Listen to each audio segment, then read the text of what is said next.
Hey, welcome back, everybody. Welcome to another episode of Fintech Friday. And this is a great special one for me. I got my friend Craig Leabig on. Craig is founder and CEO of Inbound Ignited. Craig, thanks for joining us. Well, thanks for having me, Brian. I really appreciate it. Yeah, this is going to be fun. We've been waiting to do this for a while and get to riff on all things kind of digital / fintech. So before we dive in, as you know, I like to ask my guests what the term fintech means to you in the context of your life, your business and your life. Yeah, I had a chance to listen to a couple of your previous episodes, so I knew this question was coming. And I guess my answer is going to be a little bit different than probably the typical. And I look at it at a higher level. And I think of fintech and I think of building trust, right? Building trust in terms of what does the borrower want? What does the customer want? And they want you to use their time wisely because that time is their most precious resource. And they want to get it right, whatever the transaction is, whether it's getting information from your website or checking their mobile app to see what the value of their financial portfolio is, right? They just want to trust that this stuff works and it works fast and that you're using their time wisely, right? And that it's effective. So I think when I look at fintech, I think of these solutions that are coming out into the market of ultimately they're just trying to build trust with the people that are using the technology. Whether you're an operations leader at a mortgage company and you need to know that my digital end-to-end mortgage tech stack all works and I trust that when somebody goes into my POS, that data is going to hit my LOS and the pricing engine, all this is going to work, right? I have to trust that it works. So really, fintech to me is building trust. I love it. That's a little different. I think you're exactly right. And you've listened to a few of my shows. I've had to listen to every one of them. So what's cool is, I think we're on our 19th episode today, or 20th. This is the 20th. And every definition is just slightly different. You're the first one that's really talked about this concept of fintech enabling and build trust, right, between two parties, whoever those parties are. Very cool. I love it. And in the context of what you do every day, or at least a piece of your business that you guys focus on, you're helping companies tell their story and building trust through that storytelling. And it's typically done in a digital manner. Why don't you talk a little bit about Inbound Ignited, what you guys are doing? I'm going to share some insight because I've got some inside baseball, given that we've done some things together that I want to share as well. But I'll let you start. Yeah, sure. So this is a little bit about Inbound Ignited. We've got a small team of marketers and developers that basically help companies, present their brand online, whether that be from a demand generation perspective, whether that be from the technology behind their marketing and sales to make their marketing more automated and authentic and their sales to be more productive and, doing things like adding video to the sales process, that type of stuff. So we basically are here to help companies deliver sales enablement, digital marketing strategies, website builds, et cetera. So that's what we do. And kind of going back to that trust example, when we talk about websites, the internet has been the great equalizer when it comes to buying and selling, right? Before the internet, who had all the power? Who had all the information? The seller did, right? And the borrower or the buyer was at the beck and call of the seller. Well, that's flipped, right? And now the buyer has all the power, right? They can go research countless places, and most of that research is done online. So, they want as much control over the sales process as possible.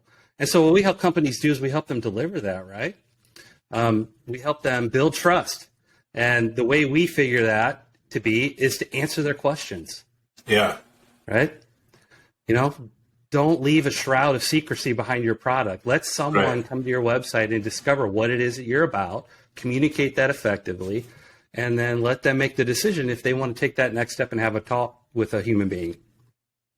Yeah, I love your methodology. So full disclosure for everyone watching, listening, FinLocker engaged, or has an ongoing engagement with Inbound Ignited, with Craig's company. And it started when I first came to the company over 2 years ago.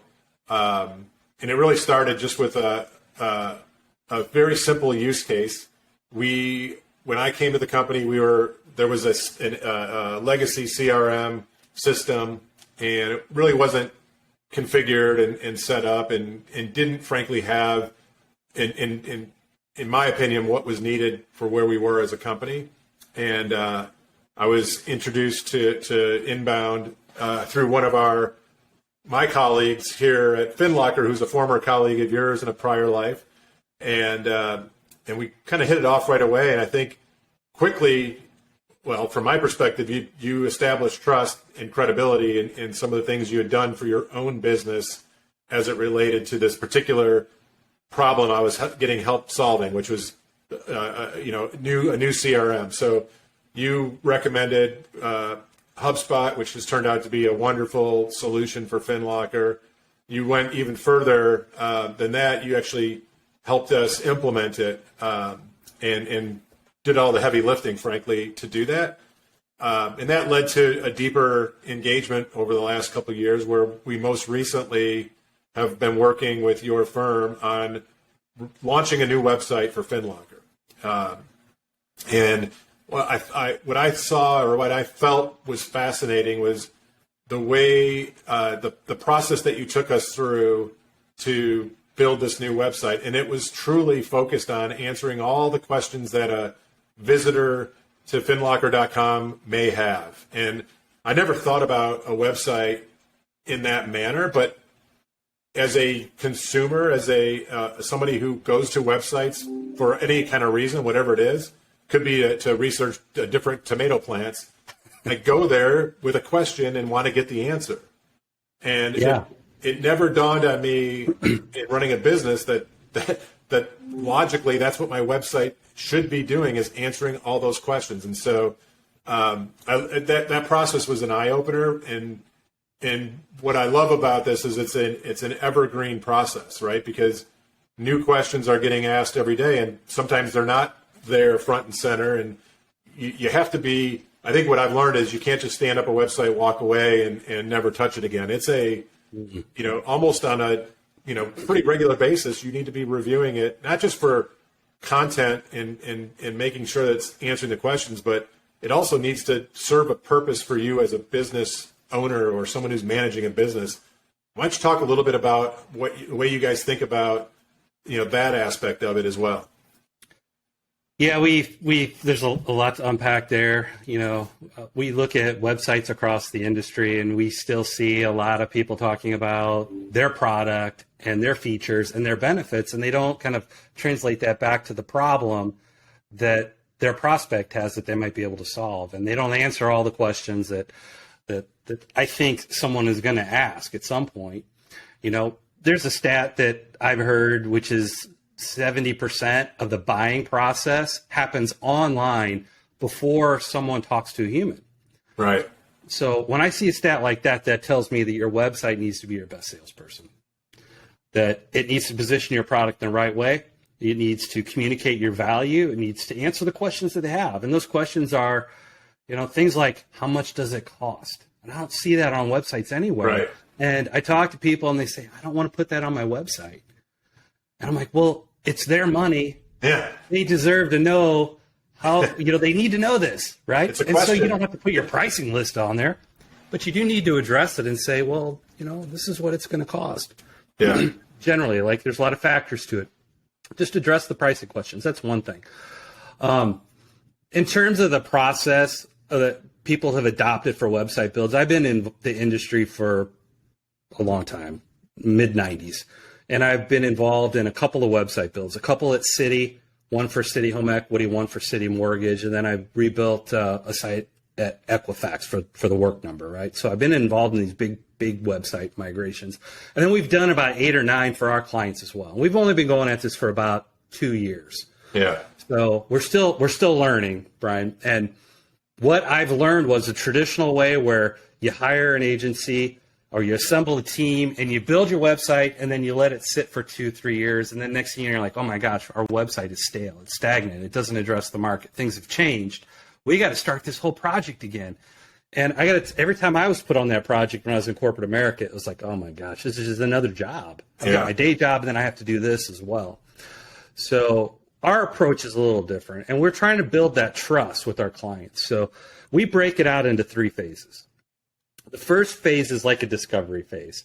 And what we do is we have these sessions with you, our client. We talk about what questions you ask, who your personas are, what their journey is, what their jobs they need to do when they come visit your website. We put this all together, and we have these great interactive sessions with all your stakeholders.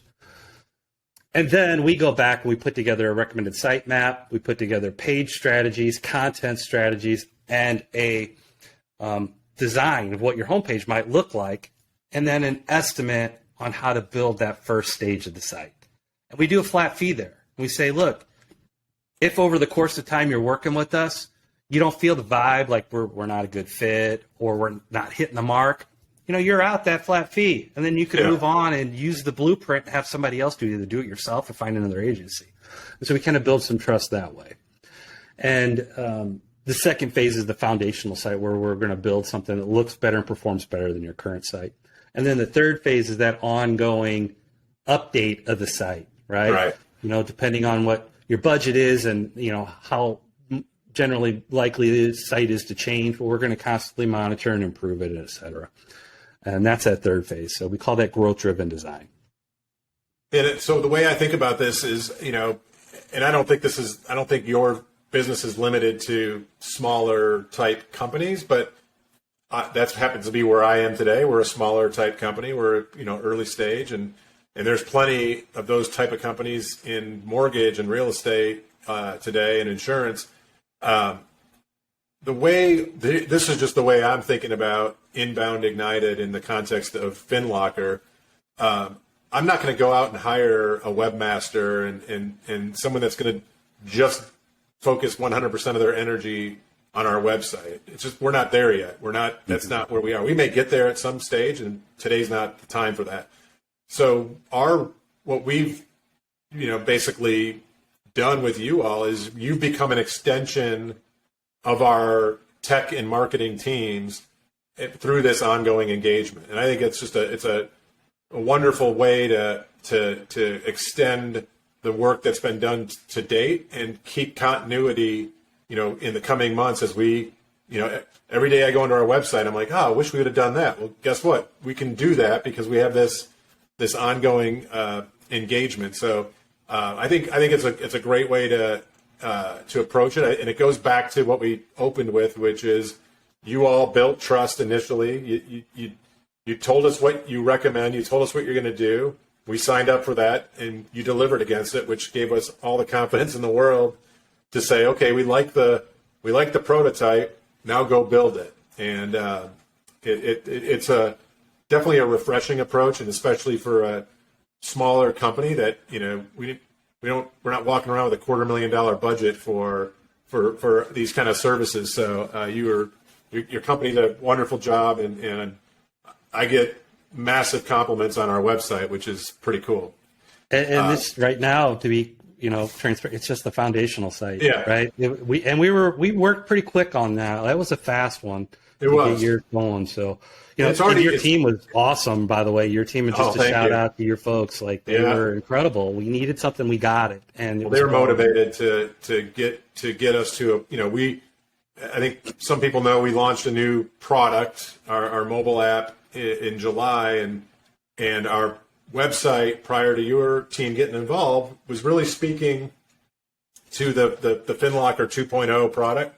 And we're in market now with 3.0, and there was going to be a pretty big disconnect between what our product is and what we say it is on the website. And your team and our team together sprinted to make certain that when we launched our mobile 3.0, that our website was completely caught up with that product. So super cool. We talk about the trust factor, right? We start with those little projects. It goes both ways, right? Yeah.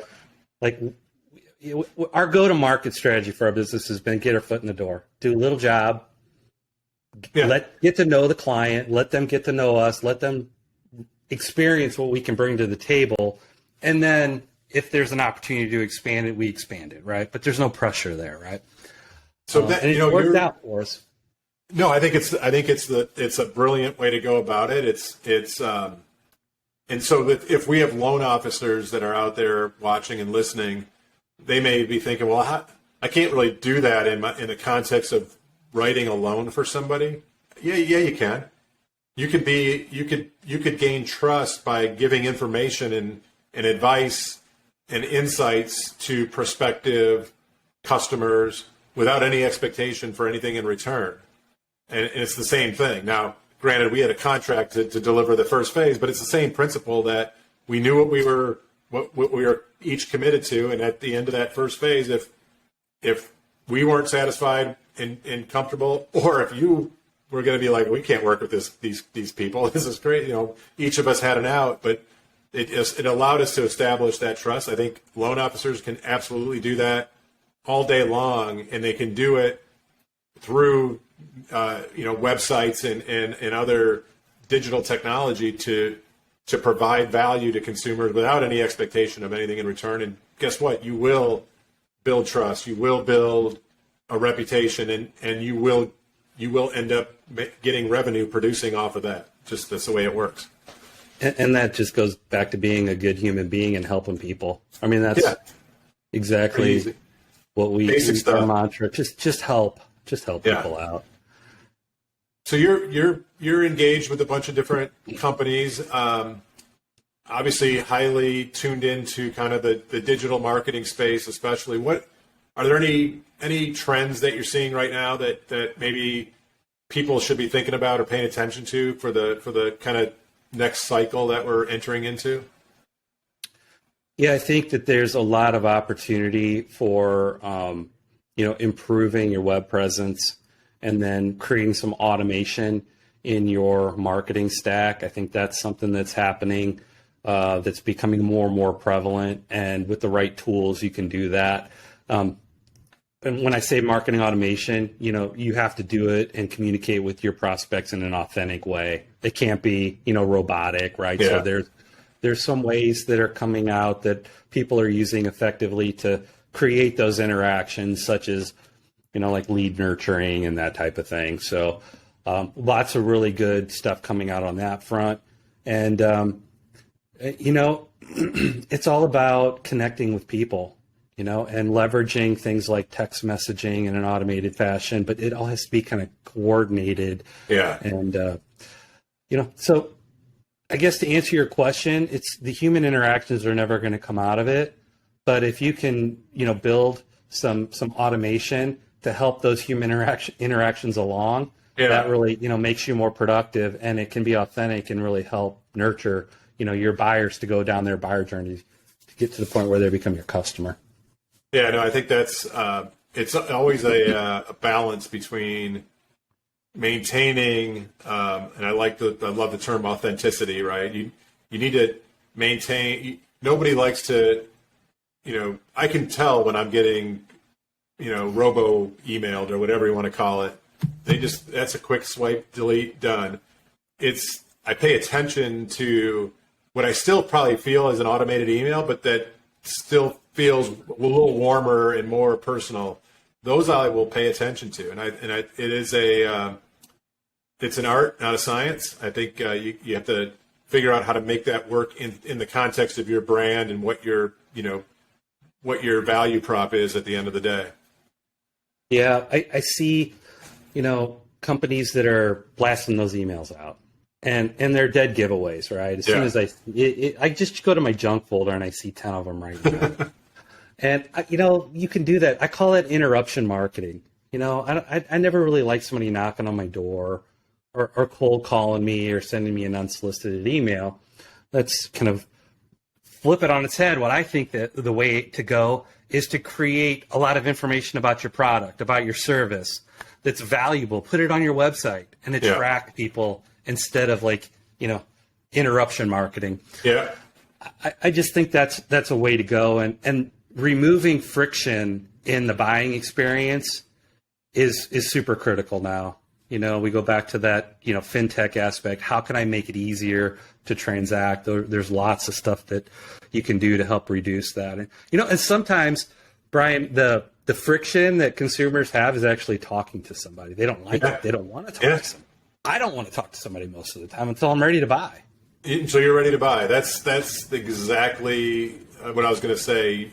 There's a point where you want to pivot and actually talk to somebody, but you already made the decision that this is the right product. It answers all my questions. Now I want to buy. And I think this is where it's not, you could get somebody all the way to that point where they are ready to talk to somebody and ready to buy and still blow it if you're not picking up that next phase in the same, in kind of carrying on the same experience that the consumers had, which started with, going back to trust. You built trust to get them through that funnel. The quickest way to lose it is to disappoint them when you're on the phone with them. And it could be, you missed your appointment. You don't call them back. You're non-responsive, or you don't have a clue. You can't answer the basic questions now that I have once I've gotten you on the phone. So we're not automating out the person here. We're in a way we're cleaning up the steps to get to the person to make that ultimate salesperson more efficient. But you're not off the hook at that point. You still gotta show up and perform. Yeah, I think a lot of you haven't stalled for that yet, have you? Well, it's hard. It's a hard one. I mean, I think if you start thinking like an e-commerce company, even if you're B2B or you're working with, consumer, think of like you're an e-commerce company. Go to Amazon. I bought this microphone arm for this microphone for this podcast, by the way. Thank you. And it's a $35 Amazon product. But I can tell you, I looked at every square inch of that product, specifications, reviews, what what mic does it work with? Like what size, adapter do I need? Like it was a $35 purchase. I'm looking at everything. So think like an e-commerce company. Answer all the questions. If there are questions that you don't want to answer, address it some way. Yeah. And then, transfer that over to the human conversation.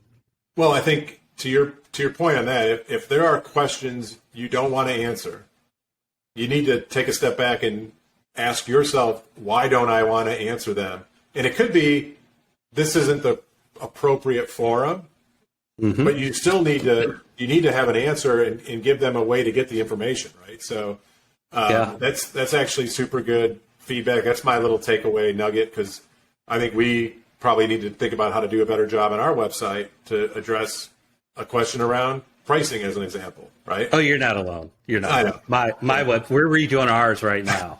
So don't go to my website right now. Go to it at October 1st and we'll have I was on over the weekend. I saw somebody posted a picture, an image of a website of a place they were considering doing business with, and on the website, absent anywhere on the website, was any reference to any customers that this company's worked with. And for this particular consumer, they felt compelled enough to screenshot it, put a post out on LinkedIn, and basically say, I love everything else about what I saw on the website in terms of the product, but it doesn't appear that they do business with anybody. Why would I be the first? So that's what we call social trust. Yeah. Right. We're a brand new company.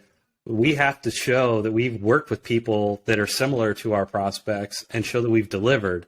Nobody wants to be the first customer of a business, right? Especially when you're talking about website build or, CRM implementations. Even these are big projects, right? So social trust is huge. And even just putting testimonials on your website, getting blurbs from your clients about how, it was great working with you or what their experience was. Those things really help. Yep. Love it. Well, this has been great, Craig. Man, we could probably talk for hours. Thank you so much for joining. So if folks want to connect with you to learn more about Inbound Ignited, what's the best way to do that? They can go to inboundignited.com and click contact us. They could hit me up on my email. It's Craig@inboundignited.com, and happy to connect. Love it. Well, let me do this one last question. I forgot about my closing question. I'm out of practice here. So this is also an opportunity for folks to learn a little bit more about our guests. So outside of business, what do you like to do? What kind of excites you and keeps you busy when you're not doing what you do every day? I'm a family guy. I've got 2 teenage daughters. Well, one turns 13 in a couple days, so yeah, it keeps me pretty busy. One is a basketball player. This summer we were all over the country. We hit all the COVID hotspots for basketball tournaments: New Orleans, Chicago a couple times, Des Moines a couple times, Branson. So basketball travel is big for us. Love it. And then my youngest daughter, she's not an athlete at all. Don't tell anybody, but she has more athletic ability than my older daughter, but doesn't have the drive. And she's like a gamer, so she likes gaming. So we put together a gaming PC this year, and we're kind of going down that path. So just figuring out ways to spend time with my kids before they, head out. It goes fast, man. I love it. Yeah, I was when my kids were your kids' age. That was it. It was sports and whatever they were into. That was our life. So you hear it all the time, but enjoy it. It goes fast. It's there's some benefits once it's past, but you miss a lot of that stuff. So awesome. Well, thanks again, Craig, for joining, and thanks everybody for tuning in to another episode of FinTech Fridays. Thanks, Brian. Take care.